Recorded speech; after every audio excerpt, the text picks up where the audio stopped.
శరణాలు.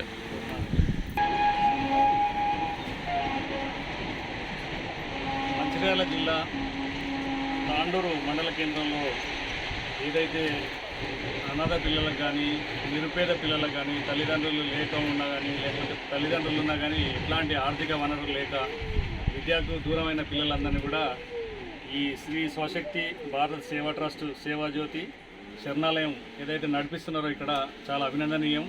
ఎందుకంటే ఈ రోజుకి భారతదేశానికి స్వాతంత్రం వచ్చి 75 సంవత్సరాలు అయిపోయిన తర్వాత కూడా ఈ రోజుకి చిన్నపిల్లలు సరైన విద్య నోచుకొని పిల్లలు ఎంతో మంది ఉన్నారే కాకుండా వాళ్ళ తల్లిదండ్రులకు కూడా సరైన ఆర్థిక వనరు లేని పరిస్థితులలో ఈ గ్రామ పంచాయతీలో ఉన్న తాండాలలో కానీ లేకపోతే గిరిజన గూడాలలో కానీ ఈ ట్రైబల్స్ ఎవరైతే ఉన్నారో వాళ్ళు వాళ్ళ పిల్లల్ని చదివించుకోలేని ఒక పరిస్థితిలో ఉన్న సందర్భంలో ఈ ట్రస్ట్ ద్వారా పిల్లల్ని గుర్తించి వాళ్ళ దగ్గరికి వెళ్ళి వాళ్ళ తల్లిదండ్రులతో మాట్లాడి లేకపోతే తల్లిదండ్రులు లేని పిల్లల్ని కూడా తీసుకొచ్చేసి వాళ్ళందరికీ కూడా విద్యాబుద్ధులు నేర్పించడం అనేది, వాళ్ళకి భోజనం పెట్టి వాళ్ళకి విద్యాబుద్ధులు నేర్పించడం అనేది చాలా అభినందనీయం.